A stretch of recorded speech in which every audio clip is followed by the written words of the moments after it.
салом бинандагони гиромӣ, барномаи навбатии мавзӯи рӯз аст ки аз телевизиони душанбе ин лаҳза пешниҳодатон мегардонем.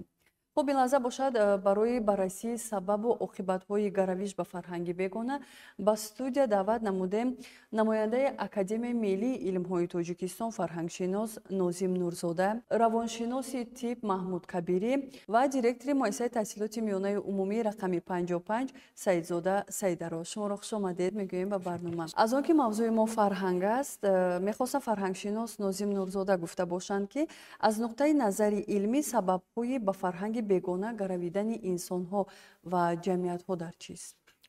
ташаккури зиёд.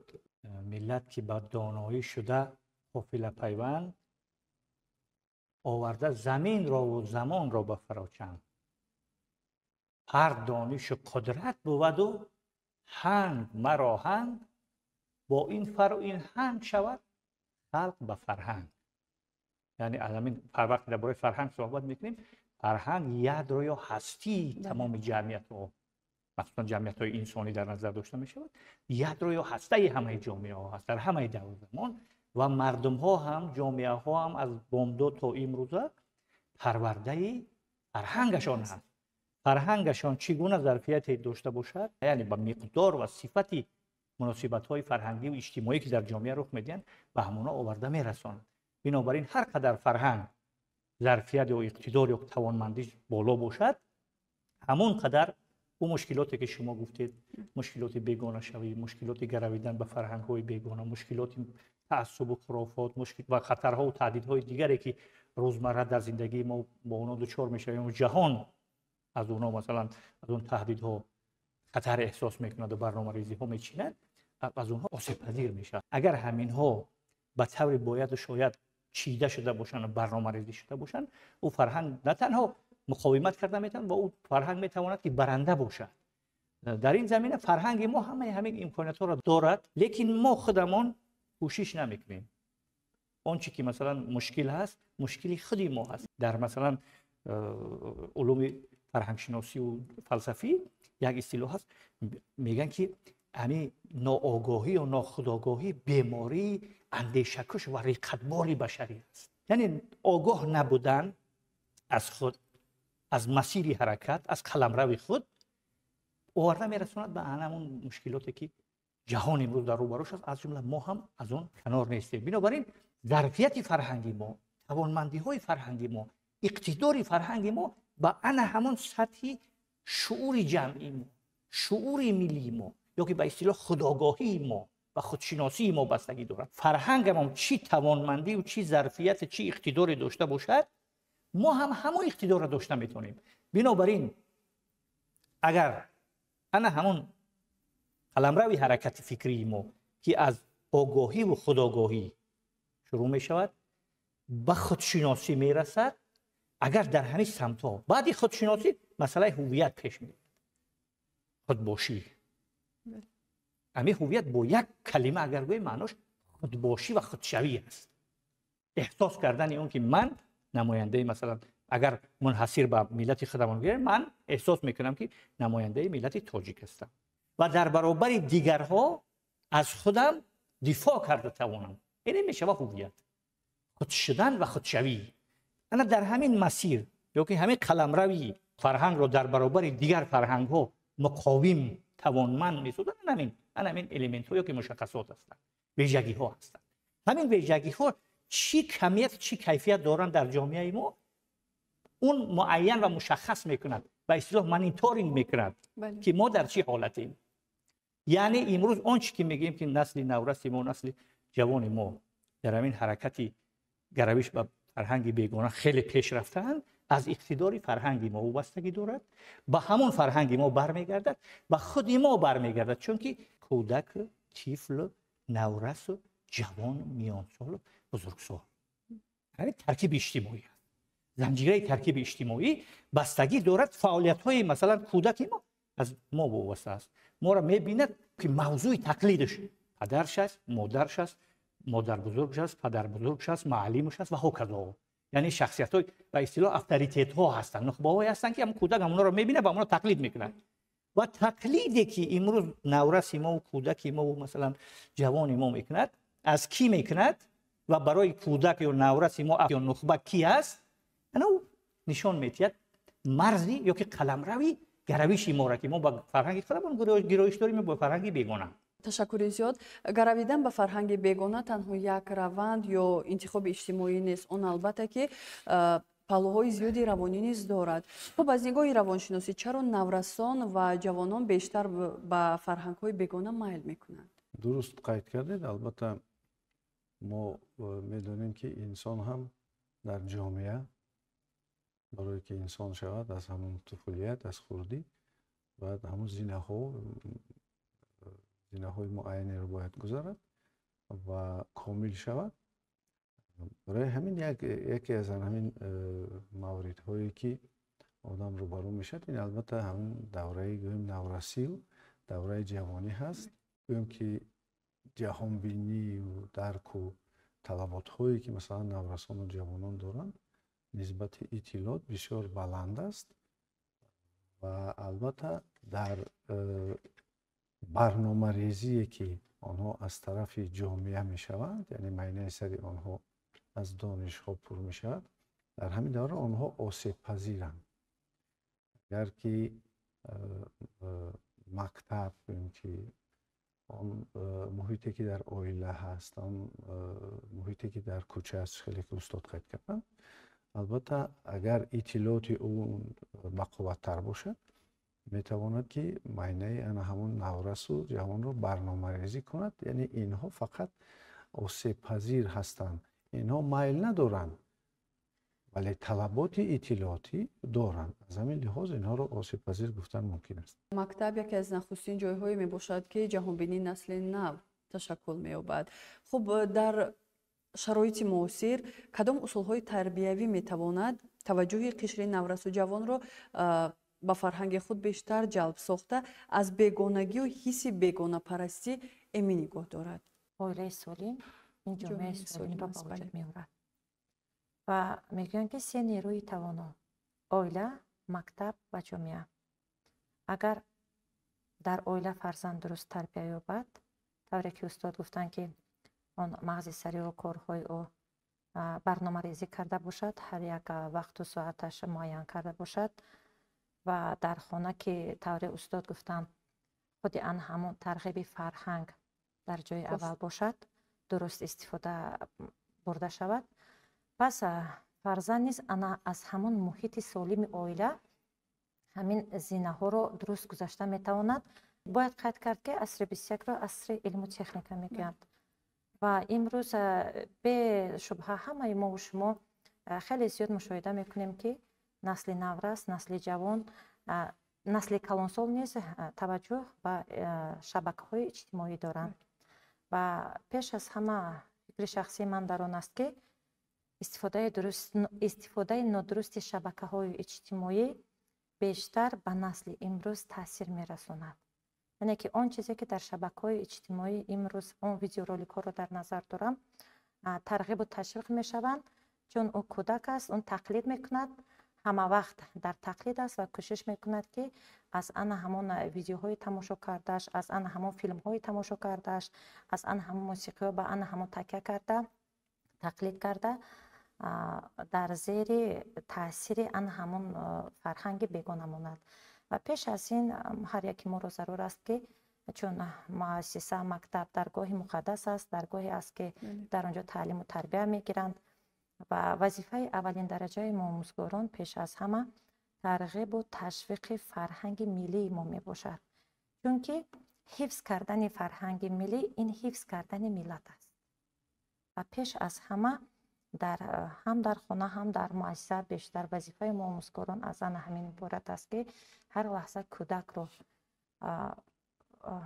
فهمانیم که استفاده درست شبکه‌های اجتماعی را و دایر به فرهنگ، دایر به ملت، دایر به عرف و عادت، دایر به عنعنه‌های خود بیشتر به کودک معلوماتی درست را دهیم و محض آن همینا میتواند که امروز نسل نورس بیشتر به فرهنگ ملی خودمان توجه زیاد ظاهر کنند. استاد ناظم نورزاده، تا کدام اندازه جهانی شوی به اصطلاح گلوبالیزاسیا میتواند عامل هم برای غنی گردیدن و هم برای کاسته گردیدن فرهنگ ملی هر ملتی گردیده باشد؟ شما ببینید من گلوبالیزاسیا یا جهانی شوی میگویم این یک 100 ساله پیدا نشده. بله. این همیشه بوده، از قدیم هم بوده. مثلا مناسبت هایی که در قدیم، در عهد قدیم، مثلا بین فرهنگ های ما و بین سیاست ما و بین قدرت های ما و دولت های ما با یونان واقف بود، یا که قلمروی که در همون وقت در جهان همون روزه بود مناسبت ها بودن. مثلا یونان می آمد، مصر می آمد، مناسبت ها بودن. همینطور همون روند وجود داشت، یعنی روند جهانی شوی یا جهان شمولی میگن همون در همون دوره هم وجود داشت و تأثیری در برابر اون که تأثیری بد هم داشت، تأثیری خوب هم داشت. مثلا به یکدیگر مکالمات فرهنگی و سیاسی صورت گرفت که مردم از سیاست یکدیگر آگاه شدن، از علم و دانش آگاه شدن. مثلا اگر منظور ما جهانی شوی که قدرت‌های جهانی امروز، مثلا قدرت‌های بزرگی که در اروپا هستن و در آمریکا هستن، اونا واردی مرحله نوین گلوبالیزاسیونی میگویم که جهانی شوی شدن، اون دانش هم آوردن. لیکن باز تاکید میکنم، در ابتدای صحبت گفتم ظرفیت‌های توانمندی‌های یک فرهنگ و مسئولیت فکری و فرهنگی و مدنی و ذهنی هویتی یک ملت به درجه باید خودکفا باشد که تواند که اون هجومی که میآید اون برگرداند، چیزای خوبش گیرد، چیزای بدش به حاشیه راند. مثلا اقبال در اون دورش گفته بود که علم و فن را ای جوان شوخشنگ مغز میباید، نه ملبوسی فرهنگ، نه لباسای فرنگی و اروپایی که پوشیدیم معنای مدنیت شوی ما نیست، یا که لباسای سطر پوشیدیم معنای دینداری و پرهیزگاری ما نیست. یک نوع تقلید است.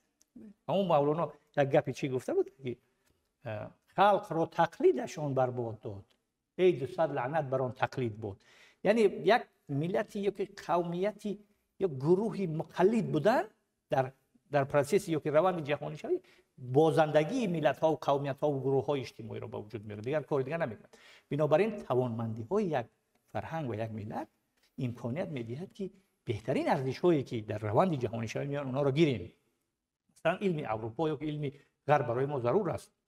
علمی که پیشرفت امروز توسط در 300 سال اخیر علم غربی توانسته است که همین و همین درجه پیشروی که امروز هستیم از شرافت و برکت علم غرب است.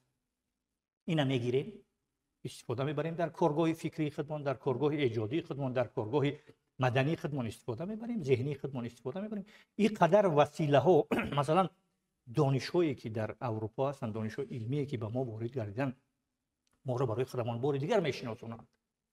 مثلا در عصرهای میانه همون گفتگو یا مکالمه یا که جهانی شوی که بود، افکار یونانی را آوردن به زبان عربی ترجمه کردن. در عصر 89 نهضت ترجمه میگفتن. یا یک اصطلاح دیگه است، احیای مسلمانی و رنسانس اسلامی نام دارد. اما دوره که همه ترجمه شد به زبان عربی، مثلا آثار یونانی، آثار هندی، آثار چینی ترجمه شد و گفتگو به وجود آمد، یک نوع مکالمه به وجود آمد. این به فایده شد که مردم از فلسفه یونان آگاه شدند، از ریتوریک و سخنوری یونان آگاه شدند، از آثار هند همچون تمدن جهانی آگاه شدند، از آثار مصر آگاه شدند. پلاتین گفتن یک فیلسوف بود. همینطور یک نوع مکالمه و داد و ستد ها به وجود آمد. در شرایط امروزه هم اگر ما باز تاکید میکنم که همون به اصطلاح اصول تربیتی داشته باشیم که ما رو هنری آفرینندگی و سازندگی ما رو بروز کرد، ما می توانیم از این زیاد چیزا بگیریم، از زیاد چیزا هم گرفتیم. امروز هم آن اصول های پیشروی که در علم داریم، در تطبیقات علم هست، همش محصول علم اروپایی و علم غربی هست. از اون استفاده بریم، از اون درست استفاده بریم و همون شبکه‌های اجتماعی هم که گفتن ما ناگزیر در برابر این حال قرار داریم. شبکه‌های اجتماعی ما از بین بردن نمیتونیم. ما اینترنت که با سرعت جهانی پیش میاد ما از بین نمیبریم. ما در برابر این برنامه‌های خودمون جور میکنیم که وقتی که بچه ما میدروید در شبکه اجتماعی، سرود ملی ما صدا دادن میگیرد. ارزش‌های ملی ما از طریق هنر و صنعت و تئاتر و سینما و اینها میبرن، همینطوری که اونا کردن. همینطوری که مثلا یک موعظه را میخوانن همه را جلب میکنن، همینطور موعظه‌های ملی هم هستن که در اساس شاهنامه، اینقدر داستانایی که در شاهنامه داریم از همه چیز بالاتر است. چرا از اینا استفاده نبریم در شبکه‌های اجتماعی که کودک ما 5 ساله 10 ساله است که با همون ما امروز این مشکلی ما را ببین که ما فرزندای کوچکمون با تلفن خاموش میکنیم که گریه نکنن. ما تلفن رو بگیر بازی کن. انا در همون حالت هم که با او تلفن میتیم، کودک از همون سینی مثلا 3 سالگیش تا 7 سالگیش دوره شکلگیری هویت است، تفکرش است. در همونجا با همین ارزش‌های خودمون کلان شود، با شاهنامه، با رستم، با سهراب، با فریدون، با جمشید، با کیکاووس، با کیقوباد، با کاوه، با این چهره ها، با یعقوب لیث صفاری، با اسماعیل سامانی، با اینا که کلان شود، با احمد دانشی، با ابن سینا، با زکریای رازی، با استاد عینی، با ترسون زاده، با بابا جان غفور، با این ارزش‌ها که کلان شود. انا مخصوصا همین پروژه کلانی که رئیس جمهوری ما پیش گرفته سرور دولت و در همه خانه مثلا تاجیکان داده، خودی همین تاجیکان در خانه بودنش باید این یک پروژه باشد که با واسطه همون بچه که بدره در خانه میبیند همون کتابه، پدری در کار، مادری در کار، خواهر برادر بزرگسال‌تر در کار، که با او فهموند که دادر یا که یک فرزند این پروژه بزرگی ما هست، یا که شاهنامه در برش ماندگی. اینها به طور ویزوالی یا که نمایشی چهره فرهنگ ما را نشان میتین و فرزند ما از همون سنی طفلی که با آن همین ارزش‌ها کلان میشود، دیگر باید نه شبکه اجتماعی، نه ترغیبات بیگانه‌ای که ترغیبات خشکی بیگانه‌ای که امروز ملت را و مثلا جامعه را مثل پیچک پیچانده گرفته است. همون موضوعی که گرایش داریم، منظور ما همون است. فرهنگ بیگانه اون فرهنگ خشکی هست که مرز ما را خشک کرده است. در برابر رستم و سهراب و شاهنامه و فردوسی و عینی و اینا که بیان بچه که با همین نوع ارزش‌ها که بزرگ شد و او ارزش‌ها همیشه در گوشی او صدا دادن، از طریق سخن پدر، از طریق تلویزیون، از طریق رادیو، از طریق شبکه‌های اجتماعی، از طریق خدمات بلاگرهای ما، ببینید که همون بچه در 5 سالگی، 7 سالگی، 10 سالگی، 12 سالگی یک چهره میشه که وقتی درباره شاهنامه عادی ترین گپ سخت میزنی باید با مقابل میخیزه که تو کی که درباره شاهنامه بزرگترین پروژه فرهنگی ما گپ میزنیم. تشکر زیاد. در حقیقت با دانستن تاریخ و عنعنه‌های خود ما البته که هویت ملی همون بلند میگردد و امکان نمیدهیم با تقلیدهای بیگانه. البته خب کاستگی اعتماد به اصل و اصلیت خویش تا کدام اندازه اساس گرویش قشرهای گوناگون جامعه به فرهنگ بیگانه میگردد؟ باوری انسان در اساس آموزش، دانش و مشاهده پیدا می شود و البته وقتی که انسان در نتیجه آموزش و در نتیجه برنامه‌ریزی هایی که از طرف جامعه و از طرف که فرهنگ میشه و خودش رو میشناسد، مثلا کی بودنش رو، فرهنگ خودش رو، جامعه خودش رو، اون پیوستگی که به همون گرد و اطراف خود دارد و در نتیجه اون که خودش رو شناخت، البته به 2 سمت نگاه میکنند، یکی سمت آینده و یکی سمت گذشته. برای اون که خودشناسی ریشه گیرد باید گذشتهش رو داند. انا همین طور وقتی که به گذشته خود می‌نگرد و می‌بیند که از ملتی هست، از خلقی هست که خیلی ریشه دور و دراز دارد تا 5000 ساله ها برده میرساند و در این وقت می‌بیند که کدام افضلیت ها، کدام مشکلی ها به همین گویم که گذشته او بودند و چطور برآمدن از این حالت و ما امروز گفته میتوانیم که هر یک فرد تاجیکستانی، شخصیت هایی که هستند در مملکت ما البته فخر میکنند به آن که چقدر ضرب های زیادی فرهنگی در تاریخ گذشته ما بود و توانستند گذشتگان ما، نیاگان ما که این ضرب ها را هم گویم که ایستادگری کنند، یک ایمونیتیتی گویم که چی سوسیالی اجتماعی و چی پسیخولوژی روانی داشته باشند و هم آن را استفاده برند در رشد خود. مثلا ضربی که در تاریخ، در طول تاریخ ما دیدیم، ضرب های سخت‌ترینه، هجوم های سختی که به سرزمین های ما میشد، ما دیدیم که ملت ما زنده ماند و بسیار ملت ها از بین رفتند.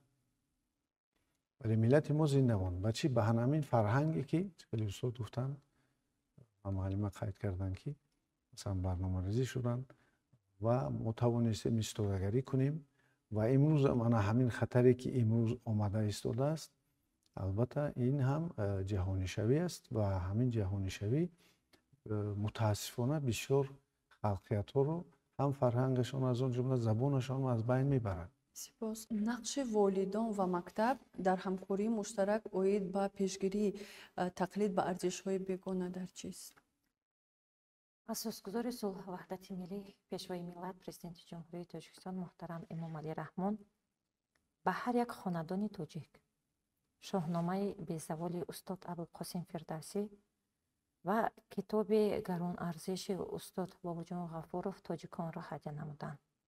پیش از همه مقصد اوید به آموختن فرهنگ خود ملت می باشد و در اینجا رول والدین گفتیم نقش والدین خیلی زیاد است.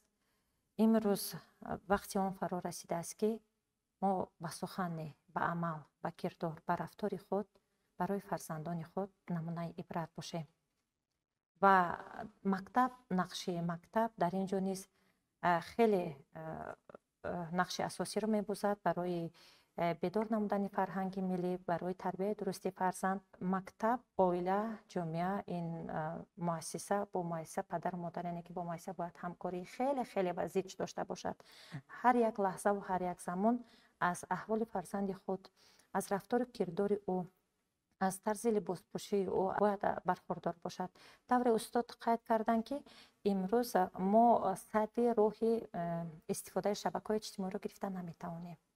برعکس ما میتوانیم که طریق آن همه ویدیورولیک‌هایی که فرهنگ ما رو، زبان ما رو، عنعنه‌های ما رو ترغیب و تشویق میکنند زیاد گردانیم و هر لحظه که چون نسل نو را گفتیم به این زیاد توجه دارد از آنها استفاده میکند، آن همان ارزش‌های ملی خود رو دانسته برای حفظ فرهنگ خود در همه لحظه برخیزد. در عرفیت میگویند که فرزند عزیز آدابش از او عزیزتر و هر یک والدین را، هر یک پدر و مادر را میباید که چون به فرزند خود تلفن موبیلی رو که میدهد حتما از کدام سایت ها، از کجاها استفاده میبرد و چی ها رو تماشا میکند.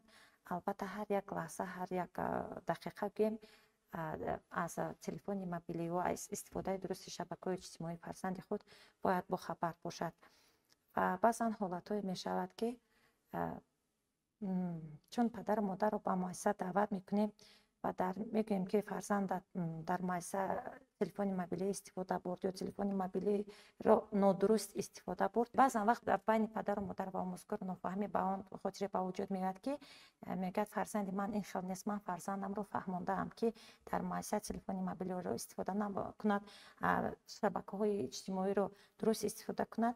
ولی در اینجا من میخوام قید کنم که هیچ وقت آموزگار بر ضرر کودک گپ نمیزند و پدر و مادر رو در اینجا میباید که با آموزگار همکاری کنند، نه اینکه ساده راهی پیش کاری او را گیرند. در اینجا همکاری، نقش والدین برای تربیت درست فرزند خیلی نقش مهم را میبازد. با مؤسسه همکاری کردن، اگر پدر و مادر با مؤسسه همکاری کند، البته ما به یک پیشروی ها، به یک موفقیت ها نائل شده میتوانیم. تشکر زیاد. البته اقدام خوب است البته و امید بر آن میبندیم که والدین نیز این لحظه امور رو تماشا دارند و این تصمیم رو البته جدی میگیرند. خب محیط اطراف به شعور انسان چه تاثیر میرساند؟ محیط اطراف نقشی حل کننده دارد در شکل گیری افکار جمعیتی و شعور جمعیتی. مثلا یک نفر تربیت خوب خانوادگی دارد، در خانواده‌اش هم ارزش‌ها همیشه در اولویت‌اند. منظورم ارزش‌های ملی، ارزش‌های هویتی، ارزش‌های تاجیکی. از اونجا میبراید اون انبوهی که در محیط اطراف جمع شده. مثلا در خانواده حداقل 10 نفر زندگی میکنند، پدر، مادر، برادرها و اینا، مادر بزرگ و پدر بزرگ. اینا در یک حلقه یا حوزه تربیتی هست. وقتی که این بچه میبراید بیرون برود با انبوهی اطراف که دیگر تربیت دارند، اونجا ارزش‌های ملی عموما هیچی نیستن. اونجا ارزش‌های دیگر، ارزش پول، مال، چیز، فرهنگ بیگانه، فلان بیسمدان، خشک‌اندیشی، مخصوصا اندیشه خشک. مغز چون خشک است، خشکی حاصل است. خشک‌اندیشی دلیلی باطل است. ما رنجی بردگیمو در طول تاریخ از خشک‌اندیشی هستی، فقط دنبال خشک‌اندیشان. انا که ببین که میگه که میکند همواره این بیگانه خو، میکند همواره این بیگانه خو اصل خود را در دیگرها جستجو. کاراکتری بیگانه که داریم، خوی بیگانه که داریم، اصل خودمون، هویت خودمون در بیگانه میجوییم، در خود نه. اینجا میآید دو پدیده نامطلوبی که در مثلا ذهنیت ما جا گرفته است، طول تاریخ آزار داده است ملت ما را، مسئولیت فکری و بدنیش دائم ضعیف کرده است. همین دو پدیده است، یکی بیگانه پرستی، دیگری بیگانه ستیزی. یکی بیگانه را میپرستیم، میگیم که آنها چهره های بیگانه را همچون الگو در پیش چشم میمونیم، اونا را میپرستیم. یعنی دو پدیده نامطلوبی که ذهن ما جا گرفته همیشه ما را آزار داده است، همینا. یکی بیگانه پرستی میکنیم و دیگری بیگانه ستیزی. سرور دولت همیشه تکرار میکند همین هدف اساسی و استراتژی دولت ما، ساختن دولت ملی و اولویت بخشیدن به ارزش‌های ملی و قومی و بومی و تاجیکی. چرا ما از پای همین هدف نمیرویم؟ چرا اورینتاسیون یا جهتگیری درست نمیکنیم؟ من نکته توجه من مخاطبان بیشتر عالمان و دانشمندان و زیایان و بلاک سیاسی مفکوروی معاصر. همینو اگر در یک جایگی کار کنن، شما تصور کنید ما میتونیم، هیچی مشکل نیست. اگر با وجود اون که مثلا خیلی زیادی تهاجم اینترنتی هم هست با مقابل همین ملیتی ما، تحقیرهای تحریف تاریخ است، زدودن خاطره تاریخی ما هست، همه این کارا هستن. لیکن اگر ما هماهنگ باشیم، فعالیت ما هماهنگ باشد، معارف، فرهنگ، خب اتحاد نویسندگان، اتحاد رسامان، هنرمندان، کارمندان تئاتر، سینما، همه در یک جایگی کار کنیم، این هیچ مشکلی نیست که ما با این مبارزه بردن نتوانیم. این بیگانه پرستی ما خود از خود به حاشیه رانده میشود، البته از بین نمی رود، چون که این در حالت جنینی تخمک گذاشته است. لیکن ما می توانیم که این رونده از کاهش بدیم و آهسته آهسته در چهارچوبه به اصطلاح در سکنجه و پیرامید ارزش‌های خودمانه، ارزش‌های ملی خودمان در اولویت قرار دهیم که ما تاجیک تاریخی 10,000 ساله داریم. از نگاه شما همچون آموزگار برای تربیت درستی نسل نو کدام اصلاحات ایلوگی در محیط تعلیم ضرور است؟ رشد قابل ذکر است که امروز در تمام جمهوری مرکزهای دریافت و رشد استعدادها، مرکزهای تحصیلات ایلوگی در برابر این در هر یک مؤسسه محفل‌های فنی، محفل‌های هنر آموزی فعالیت می‌کنند که بیشتر وقت در بین خوانندگان ما آموزگاران ترغیب و تشویق می‌کنیم که در وقت‌های خالیگی خود خوانندگان رفته درس‌های رایگان را از مرکزهای زیرین گیرند.